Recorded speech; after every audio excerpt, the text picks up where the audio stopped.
This is the Masters of Fitness podcast. Welcome to episode 25 of the Masters of Fitness podcast. And you know what, guys? This is going to be a very special show today. We have a very special guest for you guys. A CrossFit legend is going to come on the show. But first, we want to remind you guys to subscribe to the IG page, YouTube, like, share, comment. Make sure you subscribe to us on Apple iTunes and go ahead and hit that button now. Don't wait till the show goes on for an hour, then you enjoy so much you forget that we out here. So subscribe to the show, listen to all our good content. And also, Thad, tell us about what's some of the events we got coming up over the next couple of weeks. Oh, the next couple of weeks. I know what we have going on next month. December. Yeah, December the 3rd, we will be at a leadership Beaumont conference talking about health and fitness. And what is that? The Port Arthur alumni group will be doing a youth training in regards to students that want to come in. We'll just provide some training for them, teaching about health and fitness, and actually do I get to experience one of Thad's deadly workout demos. As you know, he likes to put his teachings, his guys like to teach through pain and torture at his CrossFit endurance class he does on every Saturday at CrossFit Beaumont. What kind of pain did you have going through this Saturday, Thad? Oh man, we had a good one. I can't remember. It was that bad that you can't remember what you put the people through? Yeah, man. I mean, it was it was a 45-minute one. It was. Let me see. I'll tell you real quick. Like, yeah. All right. Here it is. So we started out with 6 100-meter mixed overhead carries, where you have one dumbbell down in the suitcase position and the other one locked out overhead. And you went out 100 meters. Each partner's partner workout. So one partner would go out 50 meters and come back 50, and we would just take turns. We did 6 rounds, 600-meter overhead suitcase carries, and then 30 man makers and 60 goblet box step overs, and 30 lateral hand release burpees over a dumbbell. So that was 3 rounds of that. So it was about a 45-minute workout. Why? It was a good one. We had fun. That's the biggest question I ask. Why? Normally you run these things through me and Nick, but you haven't been doing that here quite lately. So I'll let you. So people, we have nothing to do with this. I myself, he doesn't run these workouts through us anymore. He just goes in there with the craziness and torture you guys. No, but like I always said about your class, it's a very good class. Is very I don't want to say it's just a beginner's class, but anybody could go into that class on a Saturday and get the job done. Not too many complex movements like snatches, clean and jerks, and everything like that. It's just a fun class. You will get a good workout. Like I said, it's good for guys who just want to get some good cardio in. So, and as you guys see, we have these awesome new Masters of Fitness t-shirts that custom made and put together for the guys. If you want to pick one of those up, just send us a text message or send us an email, and we could give us your size, and we can let you and get you hooked up with one of those shirts. So without further ado, we want to bring on our special guest, Miss Margaux Alvarez, to the show, and I'm gonna kick you out and bring her back in. You know how it goes, Dad. We don't need you as the focal point of this show. So Margaux, welcome to the show. Thank you for joining us this evening on our live podcast recording. How are you doing today? And wherever you are in the country in Las Vegas, how's the weather down there? It's nice. It's a little windy, a little crazy, but it's I'm not complaining because I know some places have snow right now, so I'm enjoying it. Or like if you live here in Southeast Texas, you're still dealing with hurricane season. So yeah, that's true. No complaints here, but thank you for having me. I appreciate it. Oh, like I say, thank you for coming on the show. Like I said before, huge fan. Your name is like one of those names is just synonymous when you mention CrossFit. It's just the name just comes up. Margaux, you're just always a part of the community. Was 7 times the CrossFit Games athlete. Is that correct? Yeah, so huge deal. So tell people about yourself. What do you have going on now? So a little bit about your past and how did you get started in this whole world of fit, not just CrossFit, but in the world of fitness, period?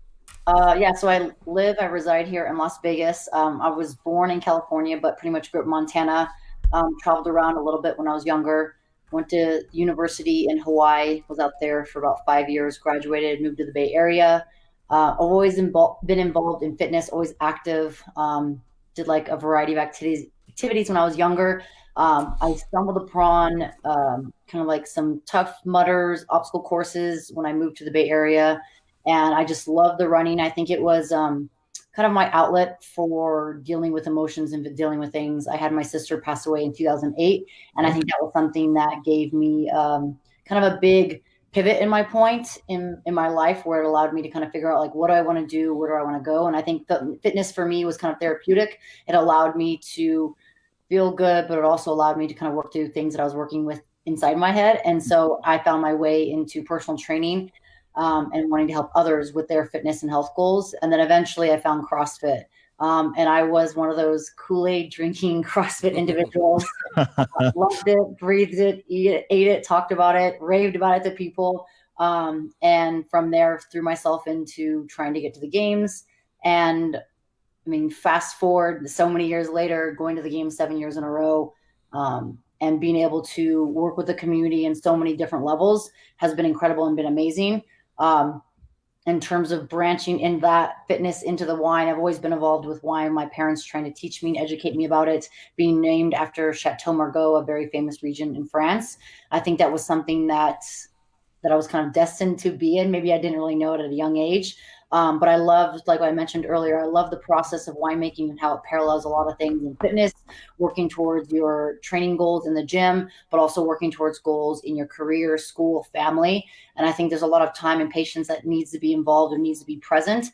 And it's obviously a process. You need to be able to enjoy the entire process versus just the end goal, versus just getting a muscle up or just hitting a snatch PR or just opening a bottle of wine and drinking it. I think there's a lot more that goes involved to it. And so I wanted to blend those two together, no pun intended, but I like it worked out well. But being able to share those two passions with people and show them that you can work hard towards your goals and enjoy the process along the way. Well, you just explained your whole spelling of your name to me. The first time I messaged her about coming on the show, I spelt her name Margaux. Yeah, I kept because being like from Louisiana, the French Creole type area, everything is EAUX, and I had to keep correcting myself. No, it's not EAUX, is AUX. So that's how we spell everything down here with that go. With the what go, I've seen that with the EAUX. Yeah, that's how we spell the go down here. So that's cool. So backtrack, you said something interesting. You went to University of Hawaii. How often was that? Yeah, I went to university in Hawaii. I actually went to that's where Hawaii Pacific University. So it was kind of a sister school of UH in Manoa, but it was HPU, is based out of Honolulu. I was there for 2003 to 2008 and graduated that year. So I was there for about 5 years. Okay, cool. So you said personal training is kind of your entryway into this whole fitness community, right? So how did you find CrossFit? Yeah, so I became a personal trainer. I had some friends that worked at a gym that I was doing marketing and membership and sales. And I just I've always been involved in fitness. I've always been drawn to wanting to help others, help kids and give back. And so after talking to my friends, they told me about the whole personal training degrees and different certifications you can get. And so I threw myself into that. And I really loved it just because I wanted to be able to help others. And through that network, I met other individuals outside the gym that were involved with fitness as well. And I had some friends say, hey, you should check out this thing called CrossFit. I was like, oh, I don't know. Like, I just joined a UFC gym in the East Bay area. I used to do Taekwondo when I was little, so I wanted to get back in the martial arts, and I wanted to, learn a little bit more just for self-defense and education purposes. Like, if whatever reason I got into a scenario where I needed to defend myself, can I? Because you see different types of practices out there, and I just wanted to broaden my reach. And so doing that, I was like, oh, I'm going to focus on that. But then I got involved in some Tough Mudders, some obstacle courses, Spartan races, and I loved it. And I had some other friends that I joined in. They're like, oh my gosh, you should totally, if you love this, you should try CrossFit. I kind of held off for a little while. And then beginning of 2011, a friend of mine was like, hey, I'm going to go try out a class, would you want to come with? I was like, okay, fine. I'll totally go with. People talk about it. And I remember it was thrusters, or no, it was burpee, like snatches and burpees. And I just remember having the hardest time with snatches because I never really lifted a barbell, didn't know what the hook grip was. But afterwards, I was like, man, I feel this was amazing. Just being challenged physically was really cool. And you get that rush when you have your first. I looked at some videos back in 2012 where they had like the snatches. It went up for like 135 to 175. I literally looked like I was doing a strict press in my friend. I bet. I'm pretty sure you probably were. Yeah, I was. We didn't know. We both was at work with like mop brooms trying to figure out how we was going to record this video because we didn't know what snatches was back then. But like you said, it's just that community, it leads to that type of personality. We just want to get out there and challenge yourself and do something. It's like you constantly chasing that workout high. Every day you go in there, you chasing that workout high. And that's why the community is so great. And it's good. It's conducive to a lot of people and helping them reach their goals and everything like that. So now, when did you start becoming serious about going into being a CrossFit, competing for that CrossFit game? You go into it your first day, you enjoy, but it's something where you flip that switch in your head and be like, I'm about to really torture myself to make it to the game. Because, I mean, what people don't understand is it's like the top 1%, less than the 1%, actually can make it to that CrossFit games. It's a lot of people, that's all we see. So that's like next level. I equate it to, you have mean people playing rec league basketball and only like 15 or so people could actually make it to an NBA team. That's the level of fitness that it gets to, and it takes work. So what made you want to do that?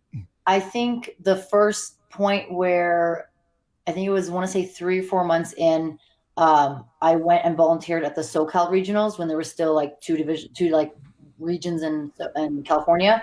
And I went and volunteered down there. And I remember watching Katie Hogan, Becca Voigt, Chris Clever, and they were all lining up for the thruster ladder and watching them like pick up these weights and clean these weights. And I mean, thruster all this weight overhead. I was like, damn, that's awesome. Like these I was like, I want to see if I can do that. And I barely could do that year in 2011. There was that, I think, ground overhead 105 for the women. I could barely get that overhead. Like, it was so heavy. And so looking at these ladies like move all this weight, I was like, I want to be able to see if I can do that. And didn't have much experience, but that was kind of the first point. And that was June 2011. That was the first point that I was like, all right, I really want to see if I'm capable of, if I can push myself and challenge myself to get there. And then I volunteered a month later at the games in 2011, and just being able to see all the other ladies from all of the places, like Elizabeth Akinwale and just all these ladies. I remember Becca Voigt talking a little bit to Becca Voigt actually there. And I was just kind of in a way like, starstruck a little bit. Cause I was like, man, these ladies are incredible. I was like, what if I can do this? Like, how can I get there? What do I need to do to get there? And I think that was kind of where like the flame was ignited for myself, where I was like, all right, I want to get to that stage and compete myself. Okay. That's cool. Yeah. It's very tough to get there. How long did it actually take you from you started to make it to the games? Did you do like the regionals things, or were you want to just those people who just pick it up and just go straight to the, just advance pretty quickly in the sport? Yeah, so that was 2011, and then I started focusing in training. I had a marketing job that ended up quitting and focusing on training, coaching. And people were like, "Man, that's a bold decision." And in my mind, my mindset was like, "Well, I'm going to give it everything I got. Like, I'm going to literally put all my balls in that basket. I'm going to put everything on the table to be able to get there. Because if I don't, then at least I tried. At least I gave it everything I got. So then I don't look back and be like, man, I wish I could have. I wish I would have." So things were obviously challenging, but I made it happen. Ended up meeting Alex, who's my now husband, but I told him my passion about getting to the games, and he's like, "That's cool. Like, I go there every year too." And I was Kool-Aid drinking. I was so adamant and passionate about it, but he helped coach me and give me what I needed to have in terms of tools to be able to get better. Programmed for me, coached me, and then I made it to the regionals in 2012. And my goal that year was just to get to the final workout, which was top 18, I believe, top 17. So I finished 17th overall, and I was happy with that. Again, in my mind, I was like, I'm going to get to the games. But I didn't have all the tools in the shed for that. Couldn't get through the muscle-ups on that last workout and that last day, but at least it gave me a point to say, hey, this is where I'm at. So then continue to work. And then next year, I mean, obviously there's a lot more that goes into it, but the next year I qualified for the games in 2013. Wow. That's pretty cool. And like you said earlier, when we were talking about the human body, I watched, when was that? What year was it? 18 or 19, whenever the last time y'all did the total? That was 2018. Yeah. Yeah. I watched that last night, and you moved some weight back then. Yeah. I forget. I think you had like a 405-pound deadlift or something like that. Yeah. So my at the games I hit 400 for the deadlift, and I mean it was, looking back, like that was, I mean I love deadlift. That's like my favorite movement. Yeah. One of my favorite things. But it's like being close. Like I really wanted a PR. Didn't get the PR. My PR is 410, but I was happy with a 400 because I knew we had more stuff kind of left in the day. Yeah. You don't anticipate, but you go into every workout trying to give everything you have because every point, every second counts. Mm-hmm. But it was a very memorable experience for sure. Yeah, that's awesome. Yeah. CrossFit is, it's fun stuff. So how do you manage your body doing, like, in the CrossFit games? Actually, you get, you do regionals, you get to the CrossFit games. These guys, like, I guess it went to now, I guess back in the day was like, it's just advanced. So it's more workouts throughout the day, less recovery time. How do you manage that in your recovery in regards to making it to the next workout that could translate to somebody like myself who just, do one workout a day, making it to the next day? So how do you manage your recovery? So, I mean, one thing is accumulation of volume and time. So like if you go from one workout a day to like 5 workouts a day, no matter how much you recover or eat or sleep or whatever you might do within that time frame, your body is not necessarily adapted to it. So when I tell people like I would train 6 to 7 hours, they're like mind blowing, but it's like I didn't just get there overnight. Yeah. I went from 1 hour to 2 hours to 3 to 4, etc. So in terms of the recovery, the biggest thing is getting something in your body, whether it's a protein shake, protein, fat, carbs, whatever it is for your body to refuel. And at that point at the games or regionals, you have a pretty good idea of like what you need. My go-to was always a protein shake and then like baby food. So baby food's quick absorbing, quick carbs. I could get that in.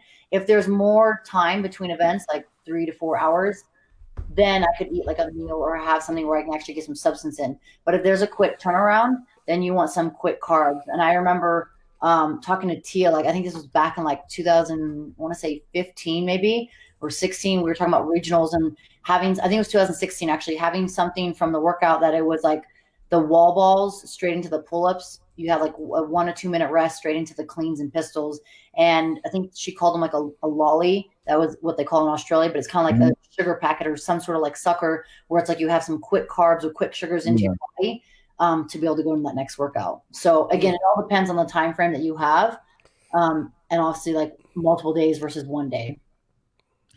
And like you say, so it's one thing to have a physical toll on your body, so you can push through, but what about the mental? How do you mentally prepare to do something like that? It's a lot of us like to think we're CrossFit greats in our own box, in our own gym. We have, we're in our comfort zone competing against people we know on a daily basis. When you get out to the games, you're competing against the best from around the world. You competing against people from around the world, like just cheering. How is that? Do you feed off the crowd? Do you black them out? How do you mentally get engaged? How do you stay mentally engaged for something like that? Yeah, the mental aspect I think is really important. For me, the crowd and the energy, like hearing people cheer in the stands, and that kind of, gives me a little bit of goosebumps right now, but that can be so powerful and can help you get a lift or can help you finish a little bit faster or magically make you feel like you can run a little faster, whatever it might be. But I really feel like the community and the people around you gives that extra boost, and it's almost just very energetic. And I think it's really important to, no matter how many events or how many days of competition you have, it's like not too high, not too low. And that's been kind of a mantra that I've had through training and through life and even goes into business as well. It's like you want to celebrate the successes you have, but you don't want to get so excited and so pumped up where you put all that energy, you yell and you scream, and then you just have this energy dump that you have to go do another workout right after.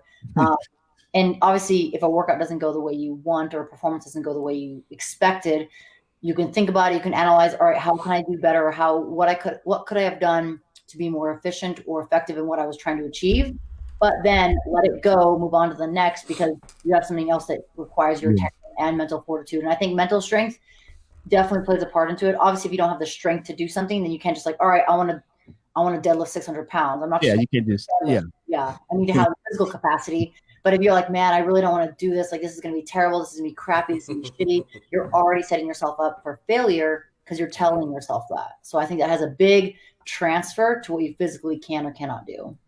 Okay. So in that same vein, I'll ask this question. What was your toughest event that was like you really had to, for lack of a better term, gas yourself up to like really get out there and perform? Where you knew like, hey, this is my worst event, this is my worst movement. How do you mentally prep knowing into it that you're not going to do as good as you would like to do in a workout like that? Yeah, I think I have to tell myself, like, think positive, expectations, like what do I want to achieve versus, man, this is going to suck, or I don't know how many I'm going to get. And I think that, again, like I said, bleeds a lot into how you perform. And I know one of the workouts that I kind of struggled with was back in 2015 in regionals. We were in Texas, and it was that workout with low calories, chest to bar pull-ups, and strict deficit handstand push-ups. Mentally, but when that workout was released, I was like, I'm not going back to the games because one of my hardest movements, strict deficit handstand push-ups, are just a challenge for me, no matter how much I trained them, no matter how much I did. And I think that was a point where I was like, okay, like I can't have that attitude. I can't have that outlook. But at the same time, I need to be realistic. Like I may not finish this workout. I may not get through a round. And when I did it in practice, I think the first time I got like one round plus a couple calories. And I was like, excuse my language, but this is fucking terrible. But I was like, I'm not good. Like I'm going to be out of contention with that. And then granted, over the week and a half, I think that we did it multiple times. I think I ended up getting like 2 rounds and then 3 rounds.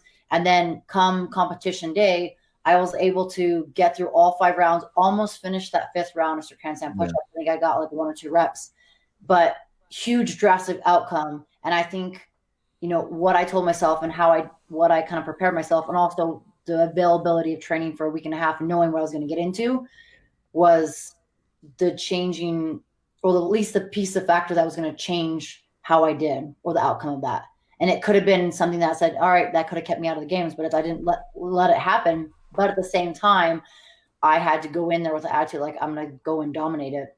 So I think that was one of the workouts that was definitely one endearing during the workout that I had to kind of let it go. And I've had plenty of others with similar movements. Again, like 2014 with the push-pull event, strict handstand push-ups deficit with pulling the sled. I was like, man, can I have more sled weight to pull? Yeah. But again, it's something that you have to like not let it get to you because it will tear you down. And it kind of goes along with what you were saying. It's a process. You can't just jump into something and expect you're going to be great. You have to practice, and build your confidence. As you build your confidence, you'll do better at it. So this goes on, like you say, with the winemaker. You have to just put the work into it and get the job done. So we're talking about the mental aspect of going into these workouts that is probably going to be pretty horrible. How do you think those people felt today? All those athletes felt today whenever Dave announced that last workout?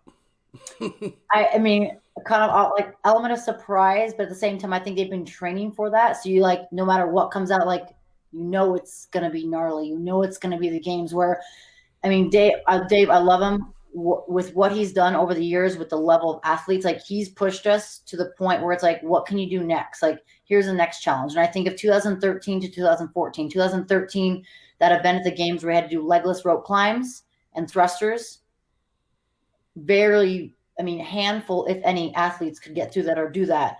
Yeah. Fast forward the next year, everyone was doing legless rope climb. In 2014, that was that legless rope climb and run event at regionals. Yeah. And so I think he pushes that level. And so I think the athletes, as much as they might be like, oh man, like shit, that's but like whatever's going to come out, they know they'll be capable of it. And so it's going to push that threshold and allow you to say, hey, like, what am I capable of? And it goes back to like, our bodies are capable of a lot more than what we give credit to. Again, adaptation obviously plays a part in that, and being able to be prepared plays a part in that. And so the ladies and men that were there have done a lot to be able to get to the point where like, all right, we can do this. I'm sorry. I would have punched Dave if I would have ran 3 miles and then I get to the finish line after this. Because if you run any race, I ran a marathon. When you get to that finish line, it's like, okay, I'm gassing out. I'm done. You mentally just let it all out. And then for somebody to tell you now return, I text you're, that. I was like, you're man, talking about dude, that workout yesterday. I text that, I say, man, this dude is a you know what for doing this. Look up, Matt Frazier actually pointed the finger at him. He was like, nah, you got to keep going.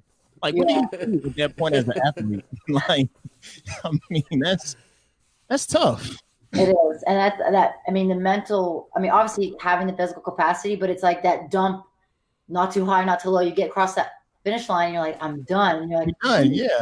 jokes on you. And that's something that Alex and I talked about over the years. It's like, is there going to be a time where Dave's going to wake us up at like 2 a.m. and we're going to go do something? And I was like, man, that would not be my jam because I love my sleep, and two, I don't ever do that. I don't train or wake up at 2 o'clock in the morning to go do something randomly. But that came in, was it 2000? Oh man, I'm thinking 16 when everybody, I think it was everybody got on the plane. Yeah, we all went on that plane and we went up to Aromas. Mm-hmm. And I mean, I think that was 2016 because that was last year we were in California, and it's like, cool, man, at 6 o'clock the night before, like, go to bed because we're waking up at 3 o'clock, and you're like, here it comes. And I thought we were Camp Pendleton. I was like, oh, we're for sure going to Camp Pendleton. Like, why would we get up that early in the morning to drive up there? And then I was like, cool, you only have one bag. I was like, oh, we're flying. Oh, yeah. Yeah. That's great. So back a little bit, you mentioned that your husband, is he still your coach and still Yeah, I mean, right now I'm not necessarily training for anything specific. Okay. But yeah, we'll still talk about training and kind of goals and what we're looking towards. I do a lot of classes here at a local gym, local CrossFit here, and I'll continue to do that, but then we'll do a little bit of like lifting or accessory work afterwards. So it's kind of nice to not have such a regimented plan when I had that for so many years.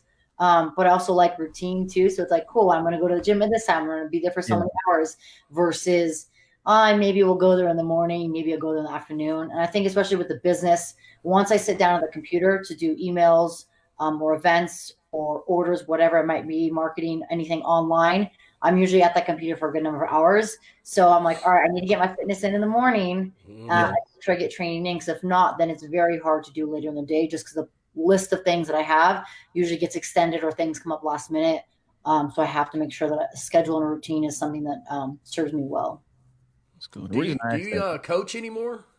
From time to time, I'll do guest coaching. We do a lot of like educational wine and yoga nights where we'll do yoga and wine, obviously wine tastings. We pair those two together. We've done like coaching, like workouts and wine, but those don't go as well as the yoga and wine. Like, I need some food in my stomach before I go drink some wine. So how does workout and wine go? So we'll do like a water and wine. So we'll do like a workout. I'll coach the workout. We'll do it, whatever it might be, either something that I've curated or if the local affiliate or class already has something planned, they'll coach that. And then afterwards we'll do a wine tasting. Again, kind of the whole message are work hard, wind down. And so having that balance has been great. We've done a handful of those, good handful of those over the years, but the yoga and wine's been more, I think people enjoy that a little bit more because it's a little more relaxing. Plus, I think the amount of time that people spend on yoga and mobility or flexibility is a lot less than actually training or working out or doing lifting. Pretty cool. Yeah, we know all about that. My wife is all over this whole yoga and wine. Thing going on right there. So sounds pretty cool. Yeah, it's been awesome. We're definitely looking, obviously, to do more. There's been a damper this past year just because with everything, the shutdown and the restrictions, but things are slowly starting to open up, so we can hopefully do more. And I love getting to travel and meet other people and meet other communities, and just be able to share our philosophy and share our lifestyle. So speaking of COVID, how has life been for you in COVID, adapting to these new things that we have to live with now? Yeah, so it was in the beginning, it was like we weren't sure, like, all right, how long are we going to shut down? How long can we not do events? Everybody thought it was 2 weeks at the most. Yeah, we thought it was 2 weeks. Like, all right, cool. I was like, some events that we had planned, we had to cancel and set back. And we actually, in the beginning of, like, we've done on like fitness on the go workouts. We've done a lot of home workouts over the years, but we put a big precedence in January, actually, just being able to bring fitness to people that maybe don't have a gym or too timid to go to the gym. And so we wanted to bring them the availability to do workouts in your garage gym or in your living room. And so we did a 6 weeks challenge for that, prepping for that, doing videos. And that was really great. Took a little bit of a break because at that time I had to leave and film for Titan Games. So then once I came back, we were like, all right, we're going to recreate kind of the same thing. We'll start doing home fitness workouts. Then everything got shut down early. I'm like, all right. So then we decided to focus on putting out more home workouts. So it allowed us to be able to do more videoing and more planning for people to be able to still have workouts since they couldn't go to the gym or gyms were closed. You had to stay home. You weren't allowed to go out. And so we really wanted to make sure to be able to provide value and content for individuals. And I think a lot of people are kind of doing the same thing. So just to be able to do another batch of workouts, another whole program behind that, and continuing to do that was something that was good. It kept us busy. Just put a little damper on the in-person events, which was hard. But we really focused on trying to, being able to say, hey, you can't get to the store. Maybe you can come online, get your wine online, have it come to you, since you're limited on where you can go. And that's what I think is the one bright spot about this whole COVID thing. It's taught us how to engage with people in a different manner, in a more creative manner. So if you say, you're a business person, you're a fitness person, the people who succeeded in this whole stream or in this season of COVID was the ones who were creative, who thought outside the box, who sought different ways to get out and reach the people and not just sit back and be like, oh, well, I guess I can't work out. I guess I have to close my gym. And it just, it just helps your business going forward in the long run next year, hopefully when everything opens back up again.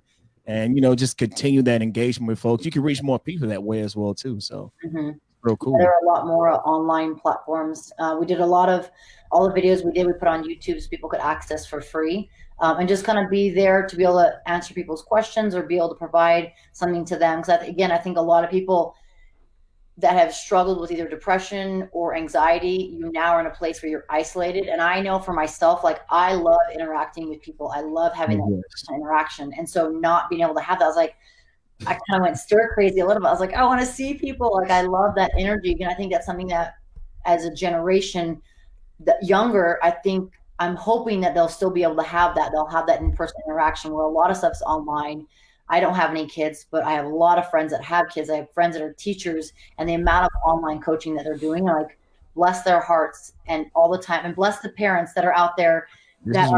Yes. Yeah, bless everyone that's doing that, just because I can only imagine that everything that goes into it. But I think I'm hoping that once we can do more in-person stuff, people will be able to have those relationships or be able to have that interaction with people. But like you said, you have to be creative. You have to figure out a way, how can I still reach out and connect to people? Maybe it's not the most ideal way, but it's better than nothing. Yes. Yeah. Cool. Yeah. So is this where your earn your grapes system has come from? Most definitely. Yeah. So our whole message within the our wine business and company has been, work hard, wind down. And within that, the Earn Your Grapes was hey, because people would ask me oh, well, since it's your wine, is it healthier? Does it have less sugar? And I'm like, no, it's not healthier. And most red wine doesn't have much sugar because the fermentation process kind of cancels it out, turns into alcohol. But our whole message is that you work to earn those grapes and that you must put some sort of time in. It doesn't have to be a very strenuous or intensive workout. It could be walking, it could be hiking, it could be going for a jog, whatever it might be. But the whole mentality is having that balance in life, because I think a lot of people get to the point where it's all or nothing.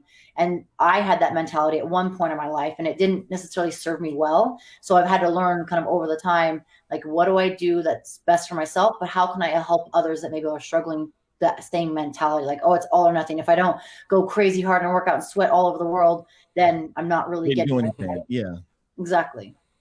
So that's where it come from. That's a very creative name. Earn Your Grapes. Yeah. So maybe can I earn a beer? Is it the exactly? Same? Yeah, yep. Earn your beer. earn your hops. Is it the same? Exactly. That is. I like that. That's catchy. Earn your hops. Same concept. So totally. Thinking about CrossFit, like you said, you got into CrossFit back in personal training back in 2011, and now being that it's 2020, it's almost a decade in this whole CrossFit realm. Not just CrossFit, but CrossFit, functional fitness. Have different variations that branched off. That's not necessarily CrossFit, but the functional fitness type of workouts. How have you seen the industry change fitness-wise? Do you see more incorporation of the functional style workouts, CrossFit style workouts, and personal training? Is that more an acceptable thing? I think it's definitely evolved. I think it was very in the beginning before I found CrossFit, and when I found it, it was very, I want to say maybe more grassroots or underground. There are not many people heard of it. I think a lot more now people have heard of it. They're a little more aware of it. And I think, you look at HIIT training in general, a lot of people, I mean, before I found CrossFit, I would do kind of like circuit training, like a little bit of that in, minute stations here and there. And I think some people have incorporated that into their training or in terms of how they're training in the individuals. And I think it's great. Having a variety of training is really important. And I've come across a lot of walks of life in terms of how they train, especially through the Titan Games. I got to meet a lot of different individuals that didn't CrossFit, but they did powerlifting or they did maybe more strongman training. It kind of, for my eyes, like I love learning about different modalities. And I think a lot of people like to incorporate something where maybe it gets their heart rate up, makes them sweat a little bit. And I think that's something people have integrated into their training. I've talked to some people and I have some friends that are like, I hate sweating. I don't want to sweat at all. Like, I just want to go lift my weights and that's it. Like I want to like go do this and that. And I'm like, that's totally fine, man. As long as you're moving, like if you want to carry some 5-pound dumbbells and go for a walk around the block, like do it. Like hallelujah, make sure that you are moving. Cause I think a lot more people are sitting on the couch and not moving or sitting at the computer, especially now with all the virtual and Zoom calls and everything that's going on. Like that's great that we're connecting, but now people are sitting for a lot longer periods of time. And I think movement is huge. So to kind of circle back to what your original question is, I think people are incorporating it. And I think it's getting people to change up what they maybe did before and having that expand their bubble out a little bit, which I think is important. Cool. Yeah, because like you said, I've done personal training. I do the CrossFit style stuff, and it's just the number one excuse I get from people to not want to try functional fitness CrossFit is it's too intense. Yeah, everybody get it's too intense, so you almost have to like spoon feed and de-intensify it to get people into it. And then you say help build that taste for it. So yeah, and I think a lot of it comes down to education too. Educating individuals. It's like, man, like, oh, like what you did was so hard. I could never do that. And it's like, wait a second, my experience and my training is different than yours. So it's like what you did was very intense. Like you might have not done the same reps, scheme, or the same weight, but what you are doing is relative to the level to you. Yeah, exactly. And I think education is huge and communicating. I think a lot of people, and I've learned this over the past few years, is you think you communicate, but it's like we can always do a better job of communicating. We can also sit down and have a conversation about it and say, hey, like, what do you not understand, or what would you like to learn more of? Like, hey, like you're not going to be going and like throwing 300 pounds overhead. Like what you see on TV is definitely different than what you're doing in the gym, but just being able to communicate and educate them and say, hey, we're looking just to get your heart rate up a little bit, maybe a little outside of that comfort zone, and then we'll put you back down. Yeah, that's cool. Yeah, it's very interesting when people start CrossFit. It's that one thing I had to learn myself as a trainer is you can't put somebody so hard through a workout where they enjoy it, but then they're so afraid to come back. Yeah. You have to baby step them, even if the baby, and like you say, you have to stop, debrief, be able to be very observant as the coach. If you see somebody struggling, change it right then and there. Don't make them struggle through it if they don't have to. Yeah. Because the biggest thing is you want those people coming back to improve their lifestyle.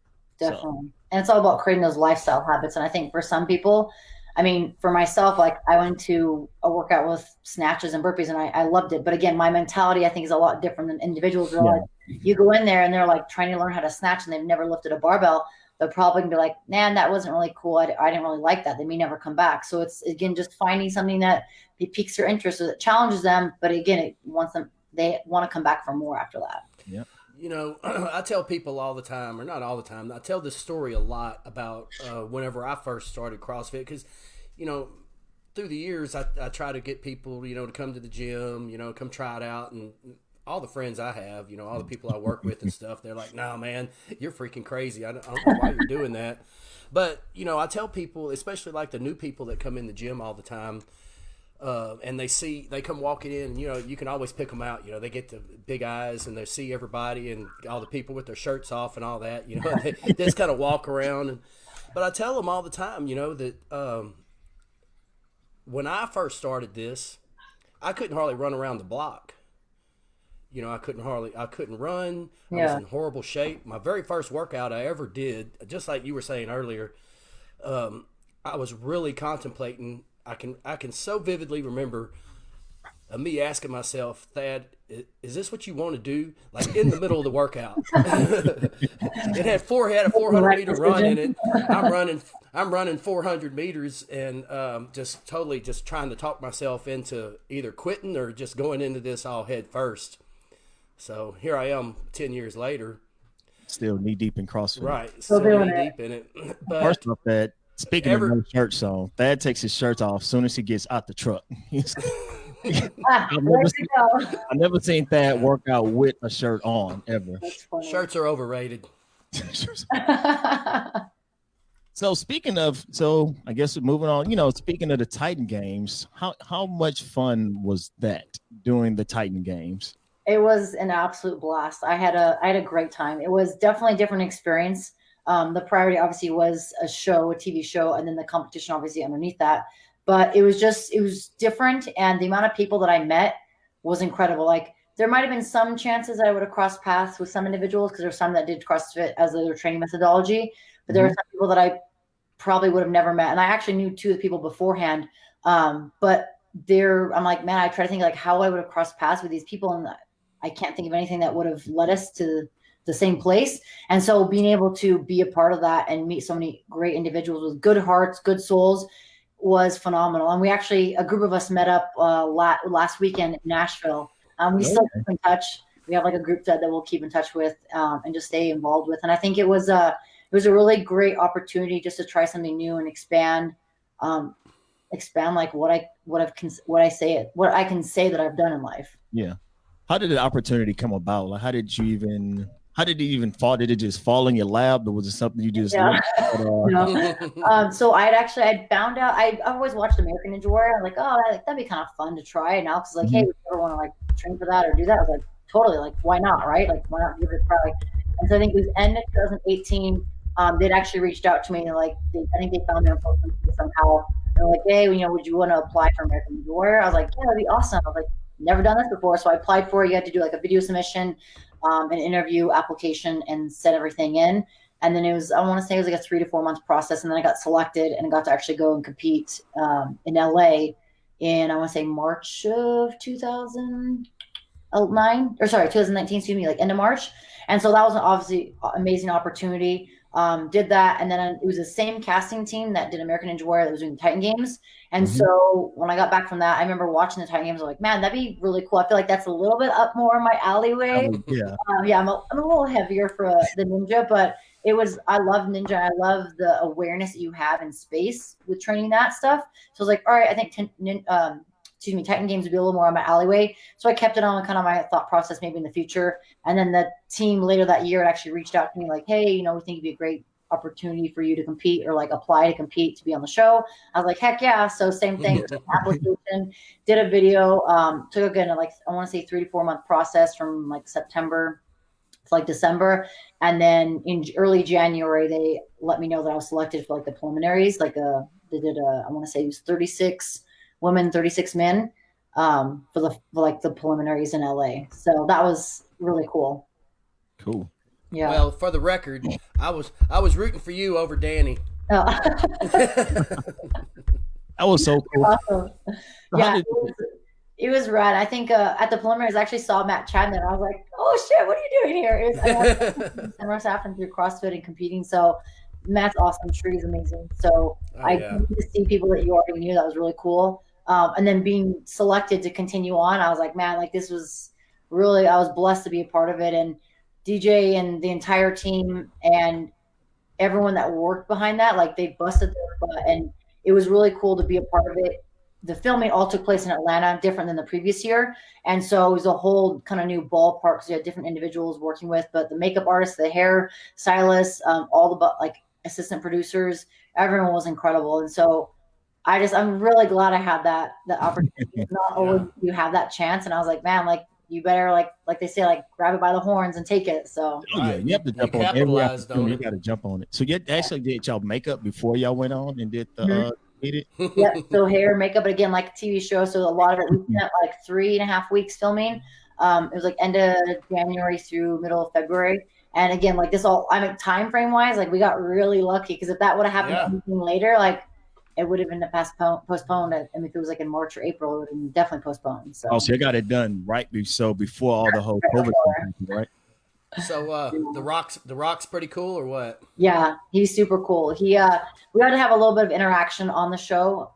It was tough because he was on set filming for a movie at the same time, so the interaction was pretty minimal. It was usually when we were competing or after competing, but being able to talk to him a little bit about just the experience, my sister a little bit. His dad had passed away in January. And so kind of being able to relate in that aspect was something that I don't think a lot of, I mean, not that you want anyone to experience that, but at some point, connection.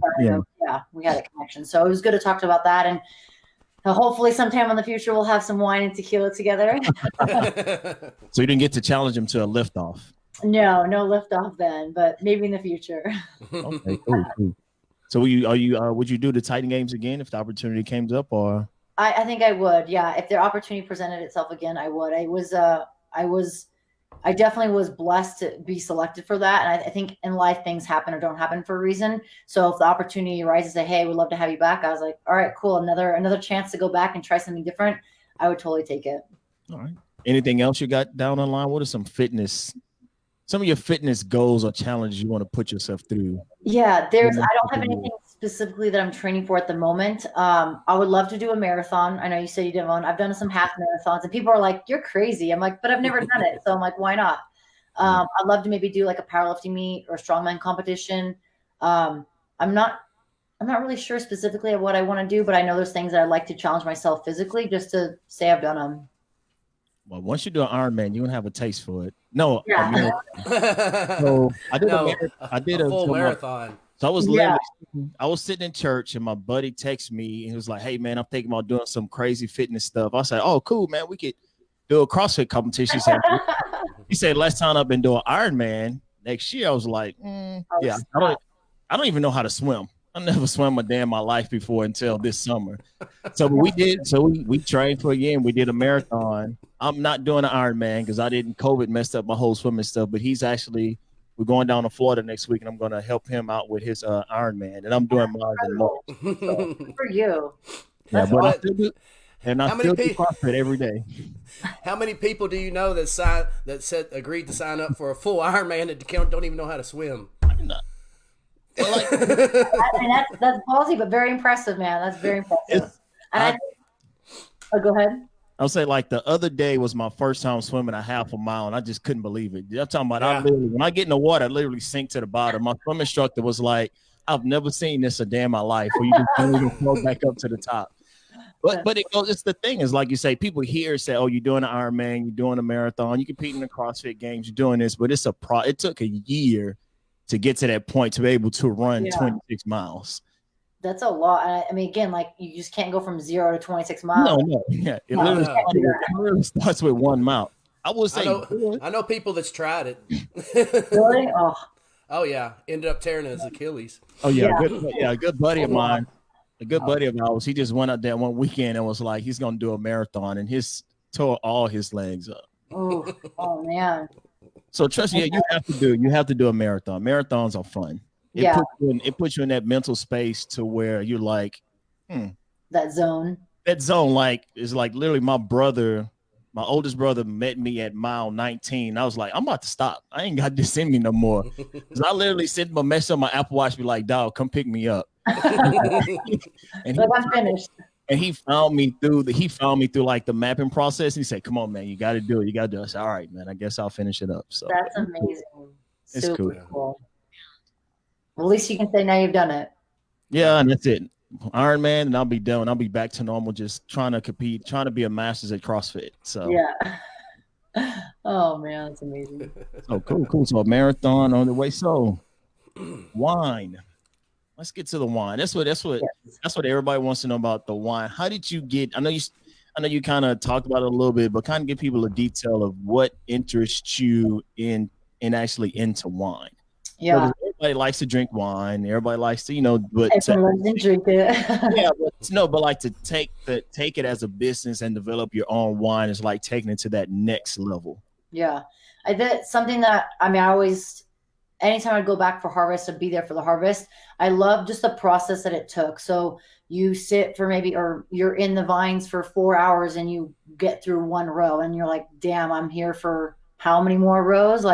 And that's something that we would kind of track, in a way you kind of like, all right, how long is this going to take me to do a row? How long does it take me to do 2 rows? And there was one day that it took us 8 hours and we got through 2 rows and you're like, oh my God, we have 2 rows to go. And luckily we had a lot of support from the local community. within the fitness realm, the CrossFit realm. And a lot of people, our farm, we actually started in Utah. And so a lot of people have that kind of stigma in Utah. We're like, oh, like, you know, wine from Utah. No one makes wine from Utah, right? It's kind of like, oh, I don't drink wine from Utah. But something that we learned in the process was that in the 1860s, the Mormon church actually contracted a German winemaker to make wine for the church. And so they ended up taxing the wine, cigars, tobacco, all that. And that was infrastructure set up for the church. And so there's a history of the winemaking there. They call it the Dixie wine era. And that was something that's really intriguing. I was like, man, like the climate's similar to Northern California, a little bit hotter during the summers. But again, I love the process that it took. And it's like, when you look back during, like, down the road, when you're finished, you're like, man, I just did all that hard work, right? Like, same thing when you do a workout, you're like, I completed all those snatches, or I completed all those deadlifts, whatever it might be. I just love that physical labor of it. And so Alex and I had a conversation, I think after 2015 games, and it's like, oh man, I really want to win the games. And that year I finished 9th. And he's like, all right, well, what then? Like, what do you want to do then? I was like, man, that's kind of a great question. I was like, well, how do I want to share my passion for fitness? How do I want to share my passion for wine? I was like, well, we talked kind of like ways to go about it and how we could integrate it. And I was like, well, if we create a business, we start our own business and we start our own label and get that launched, that's where I can blend my two passions, fitness and the wine, and say, hey, like, share my parallels that I see in the wine, share the parallels that I see in the fitness and in life in general. I was like, in my mind and in our minds, when we discussed it, I was like, all right, cool, we can do this. Like, it shouldn't be that hard, right? Like, famous last words. Anyone their own business. Be that hard? Yeah, we got this. Yeah, we got this. No big deal, right? Yeah. It'll be fine. But that was like 2015. So in 2016, we're thinking, all right, how are we going to do this? And so we kind of had to reverse engineer, like, what would be the best way to do it? And licensing in Utah would take a long time. So we licensed in California, and that took about 5.5 to 6 months.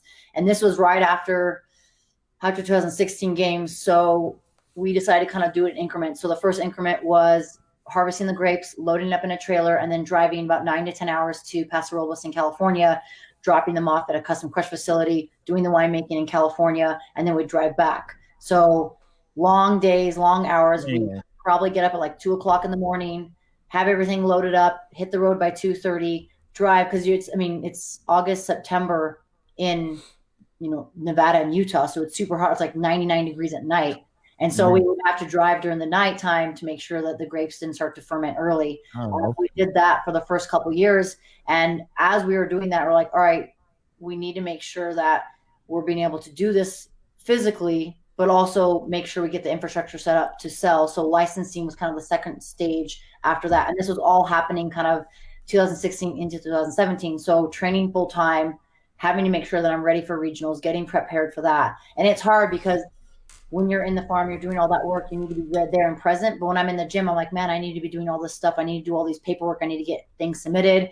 But it's like I have to be there to be training. And so it was a lot of kind of back and forth, being present physically and mentally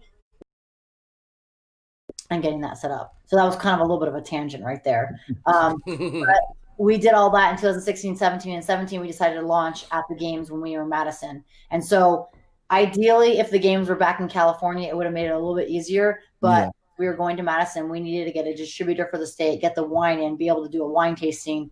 But 2017 was definitely a crazy year, competing and then launching the business and then having a booth at the games, doing a wine tasting at the beginning of the games. And so That's it cool. was a lot of people like, how do you do it? And I think in my mindset, I was like, well, I didn't give myself an option to not do it. You just did.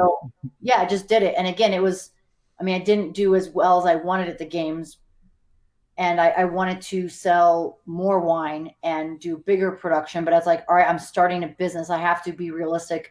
And I look back then, I think I just had such lofty goals. We had so many goals that we wanted to achieve that it's like, we're just going to shoot for the stars and make sure that we get somewhere close to that, Yeah. So it was a lot. But again, to kind of sum up all the talking I just did. No. The two passions of the fitness and wine was really important. And so figuring out how to do that and making sure like, all right, what do we need to do? And as a lot of it was grassroots effort and building it from the ground up, like took out a lot of loans, used up all my credit cards, whatever line of credit that I had, literally put everything into it. My husband took out his pension from being a nurse, and we put it all into the business to get to where we're at now. And it's definitely trials and tribulations and still places that we're trying to grow and expand into. But it's like just like when I found CrossFit, I was like, I'm going to put everything into it. And it's like, if I don't succeed, then at least I gave it everything I got. So I can't say if I would have, should have, could have done this.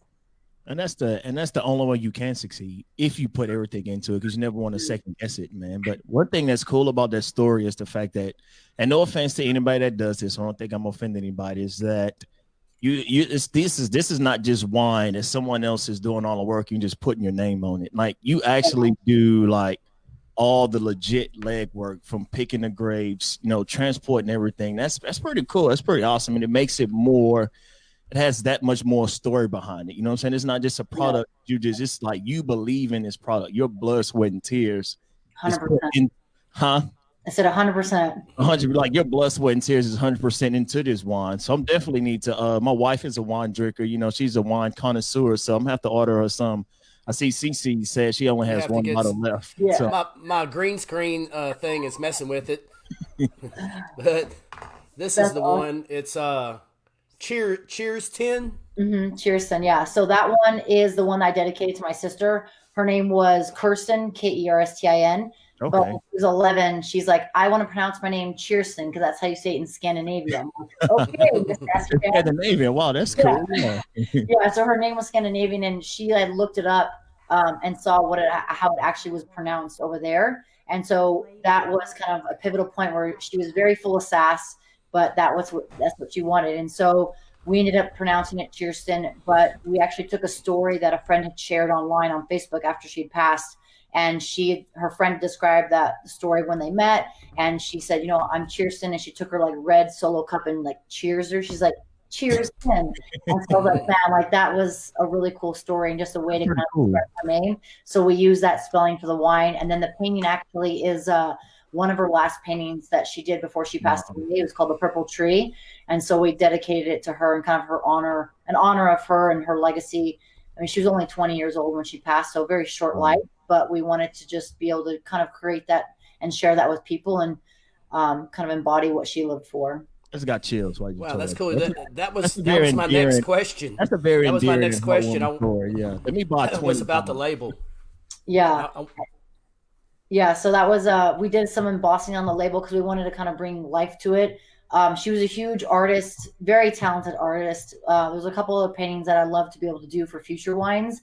But she loved food, she loved art, she loved cooking, she loved wine. So I know if she was here now, she definitely would be involved in some sort or another. But just being able to dedicate it to her and just kind of share my story and be open about it, because I think a lot of people have gone through an experience, whether it's losing. It's a way to deal with it. Yeah. Yep, exactly. And just be able to say, hey, like, maybe sharing my story will help someone get through a tough time in their life, or will get through a point where maybe they're a sticking point and they feel like they can't continue, or they feel kind of lost. And hopefully I can at least impact someone out there. So what are your different types of different types of wines that you have at your what are they at your vineyard, you say? Or vineyard winery. So we have 3 different types of wines. We started with 5. One of them is still kind of aging. It's a Zinfandel, but the 3 that we have are the Goat, which is greatest of all time, and that is a Syrah Grenache blend. So people that like heartier, strong wines like a Cab or a bold wine like a Syrah, people will gravitate towards that one. It's been the most popular wine, and that's the wine we actually got into distribution here in Vegas and in Colorado. The next one, Cheerson, is more of a medium-bodied wine. It's Petit Syrah, Petit Verdot, Syrah, and Grenache. So has a little bit of tannins, but it's very smooth, easy to drink. Goes well with a lot of things. You can either drink it by itself or with like a charcuterie plate or charcuterie board. It's definitely easy to drink a bottle very quickly. It goes down very smooth. Yeah, Yeah. And then our third one is Le Vigneron, which is Winemaker in French. It is more of a light-bodied wine, similar to a Pinot Noir. It's a Zinfandel and Carignano blend. And that wine, I usually will chill it for a little bit and have it a little chilled. I mean, most people will store their red wines chilled and then eventually open it up. But the wine will kind of change, the flavors and the aromas will open up as you take it out of the fridge and let it open up. But that's where it's kind of nice, because then you get to taste the different things and different smells and aromas in the wine. Cool. So when you order the wine, can you get like those 3 in a pack, or how does the ordering process work? So when you go online to our website, you can check out, you can either do like one of each. We have like a taster's pack, so it's like one bottle each, or you could do bigger packs like 3-pack, 6-pack, or 12-pack. If you want just one varietal, you can do the goat, Cheerson, or Love in Your Own. Unfortunately, we aren't able to ship by the single bottle right now. Shipping is really expensive just because it's like by the weight. Oh yeah. And so we try to eat most of the cost. We try to cover most of the cost of shipping. There is a small shipping fee there. But that's what we'll usually typically do, the 3-pack of the wines. That's So, cool. Well, Yeah. can't wait to give me some of that wine. I'm not a wine drinker. I'm trying to find, that wine that I like to taste. And I think my wife would enjoy the second one. She likes that. That sounds like right up her alley. So. Yeah. So for a lot of people that are more experienced, they tend to gravitate towards Cheerson or Goat. For people that are relatively new to wine drinking, or maybe they don't drink much wine, or they like whites, I usually say, hey, like start with a lighter wine, Love in Your Own, which is a lot lighter than the Goat, and it allows you to kind of sample it and taste it to see, again, enjoy the palate and see what it tastes on your tongue. And the only way, I know this sounds kind of funny, but the only way to really figure out what you like and what you don't like is to drink more. Not saying crush a bottle, but saying like taste more wines. I love personally tasting new wines and different wines because it allows me to taste different varietals. And again, there's so much wine out there that you could go to the store and you could probably buy every different wine every single time. So you'd have it gets overwhelming sometimes. It is. And a lot of people base their decision off of like the label. And that was something we put a big emphasis was when we got into the wine industry. I'm like, all right, well, there's a lot of different wines out there. We don't have a tons of money to put into marketing or a huge budget to allocate towards that. So we had to be really creative and innovative to say, hey, how can we bring people to our wine? So we did really unique labels, made sure each story or each wine had a story behind it, so people can connect to it. But that's true though. Like I'm a sucker for labels and I'm a sucker for stories. So like it's like because it gives you that connection to what you're drinking and gives you more brought into the process. So definitely. Oh, cool. So just so that people know again, what's the website that they can go to order the wine? Thegoatwine.com. Thegoatwine.com. Yeah, people go by thegoatwine.com. I'm gonna tell Cece I'm coming to steal her bottle. Me and Naomi can. That's awesome. You better put some boxing gloves on. So that's real cool. So you have any other business ventures out there? Or is it just mainly focusing on the wine right now at this point? Yeah, focusing on that. There's a lot we want to do with blending fitness and the wine together and our work hard, wine down message. There's a lot of things that we want to do in terms of bringing other entrepreneurs, other leaders, and other females down. We'd love to be able to showcase other individuals out there with their story, how they work hard, how they wind down, how they've kind of gotten to where they're at. I have a lot of other women out there that I came across, whether it's through Titan Games, through Las Vegas, that I'd love to be able to share their stories. That takes a little bit of, again, more resources and capital, but that's something we'd love to be able to create and bring down. We'd love to eventually have a tasting spot in Vegas where we can do a kind of a combination of wine and combination of talk show in a way. We're working for in the near future. Obviously with COVID and everything that's been going on, a lot of restrictions, a lot of limitations have been placed on with that, being able to have that happen. So I'm hoping for like 2021 or 2022. Cool. Sounds good. So we're talking about all these wine tastings and things that you put together. I've got to ask you, I had no idea Dan Bailey could play the guitar like that. Right? I forget what that was. It was some wine tasting you put together and invited him to come play the guitar. I was pretty impressed. Yeah. Cool. That was, I think, last April 2019. He came down, hung out, did some training out here. And we are like, hey, well, we have a wine event. We'd love for you to play the guitar. And he's like, no, Dan is awesome. Very humble individual. And he's like, no, I'm not that good of a player. I'm like, yeah, you are. And so we ended up doing a little video and sharing it. And people are like, oh my God, Dan plays the guitar. People were like, cool. Yeah, really cool.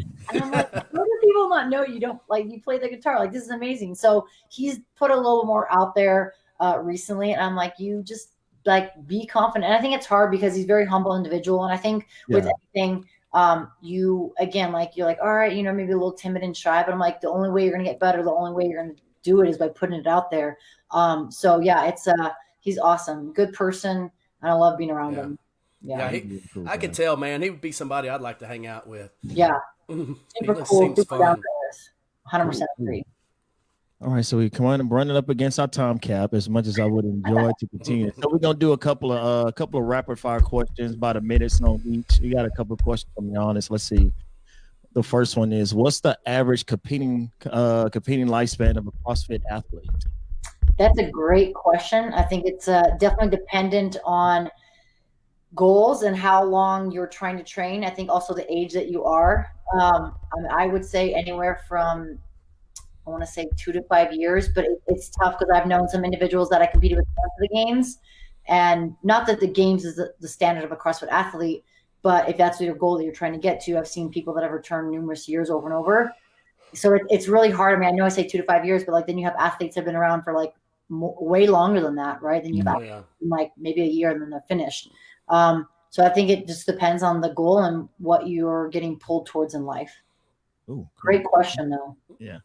All right. What is your main inspiration for staying fit? Ooh, that's a great question. I would say to make sure I can run away from the zombies. No, I'm just kidding. Hey, zombie apocalypse is real. yeah. After this year, exactly. I think just longevity, being able to be physically fit so that I can move when I get into my 50s and 60s. I want to be active for myself, but also to be able to go hiking and do things that maybe I typically don't do. And I think just longevity of like being healthy. I mean, I know that people talk about like the fountain of youth, like what is it?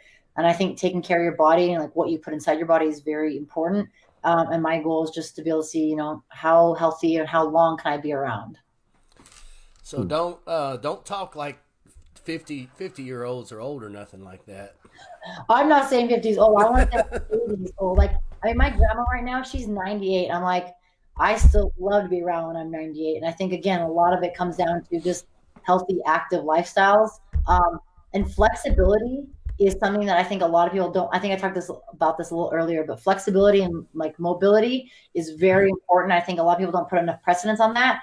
And I think if you get older, you get to like less range of motion. That's where you become limiting. So there's some flexibility for everyone. Myself. Yeah. All right. Here goes one. What keeps you motivated and consistent? What's your main motivation?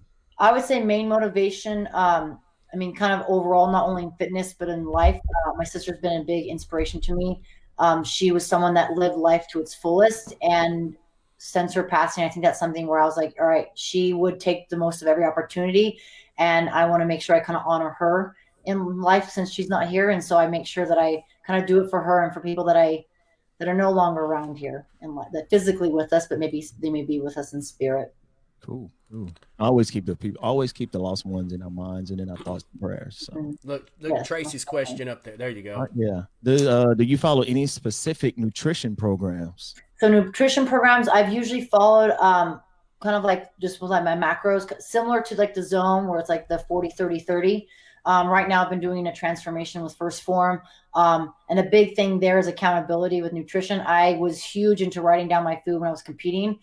Now, not so much. I'm not writing down as consistent, but this transformation we've been on this past like 2 weeks, I've been more accountable. But for myself, I have found that following like a 40%, 30%, 30% plan has been most efficient for myself. And I highly recommend, depending for, again, everyone's different, but the biggest thing is kind of being accountable and writing down what you're physically doing or what you're doing for nutrition, because you think you're eating certain things or just doing certain things, and then you actually write down, you're like, whoa, not as what I thought it was. Yeah. So I think for myself, that's what would be the closest to that, the zone. Okay. That's the first thing I learned zone at a Christmas Abbott seminar back in 2012. And it's like mentally programmed in my head now. So. Yeah. And nutrition is different for everyone. So finding what works for you. All right, last question. What advice would you give someone who is just starting their fitness journey and had an issue with staying working out? So I would say biggest things is being patient with yourself, creating a routine. So whatever that is, whether it's the morning, afternoon, evening, and if it's an issue with consistency in terms of training or like working out or going to the gym, maybe create a window where you're just walking every single morning. That could be 5 to 10 minutes of walking. But creating a routine where it allows you to get moving. And I think a lot of people think I have to go, like we talked about earlier, we have to go to the gym. I have to have this intense working out. Doesn't have to be. Starting by 5 to 10 minutes of walking and then increase that. That will allow you to kind of get in the mindset. It'll get you moving, burn some calories, allows you to think, and also sets a good intention for the day. And journaling, that's another thing. Journaling is great to express your thoughts. No, that's my friend Ashley. She's gonna kill me for saying this, but she, for the past 2 months, we've been like in this fitness challenge where we do like 50 miles a month or whatever, biking or That's amazing. Biking or running, and she kills like every day is like 10, 15 miles on Peloton. They do like her and her sister do like 100 miles a month just riding their bikes on Peloton. So I just wanted to give her a big shout out for that. She's gonna kill me for doing that, but well, yeah, pat on her back, dude. That's amazing. I think people, again, what she's accomplishing is incredible, and I think it's hard too because like we put these expectations on ourselves. I have done it all the time, a lot in business and life, but she should be super proud of what she's accomplished. And I think a lot of things as you go along in your life, like give yourself those small wins and celebrate those because it's a process. You're spending so much more time in that process. That's a good one. Give yourself those small, enjoy that 1 pound that you lose and make the most out of it. Exactly. Celebrate those wins. Celebrate those wins while drinking a nice cup of wine. Yes. All right. So I hate to, such a great show. I hate to end it right now, but where can the people find you at? What are some of your future plans? And what are some Margaux's words of wisdom? That's what I like to leave, I guess, with like a tagline there, words of wisdom. Yeah, that's awesome. They can find me on social media at 321GO, GAUX. I just realized what that was today. And I was like, man, that is so cool. 321. So yeah, that's awesome. Yeah. So 321GO on like Instagram, link or Twitter, and then Facebook, and then also have the YouTube Margaux Alvarez where they have we have the free videos that they can check out for fitness. And then I say words of wisdom. I've noticed I've revolved this around a lot for my business, but working hard towards your goals, make sure, like I just said, celebrate those small wins, embrace the struggles because those struggles are going to shape who you are. And don't kind of back away from those, like embrace them and feel those emotions, even if it's good emotions, bad emotions, sad emotions. Allow yourself to take a step back from time to time, be patient, review your work, and really, truly enjoy where you're at because in a month, 2 months, you might look back and be like, man, like, look how far I've come. And I think that's something that's looking back and reflecting back is really important because we get so caught up in the next goal. That's important, but make sure to look back and see how far you've made progress. Yep. Cool, man. Well, it's good advice right there. Good advice. Thank you for taking the time out. I know we ran a little bit long, but conversation went so good. I felt like we left so much on the table, but you can only talk about so much. And thank you. It was an honor to have you on. Like I said, we've been following your CrossFit career for a while. And thank you. Thank you for being here. Thanks a lot. Thank you so much for having me on. I appreciate it. I enjoyed our conversation. Oh, cool. Remember, people, you could follow us on YouTube at mastersoffitness.com. On Instagram, we will have this episode up later tonight on YouTube and on Apple, Spotify, Google Play, wherever you listen to your podcast. You could find us and listen to us. Download, listen to the show, give us a rating and a couple of thumbs up. And once again, thank you for joining the show, and we'll see you next time. Drop.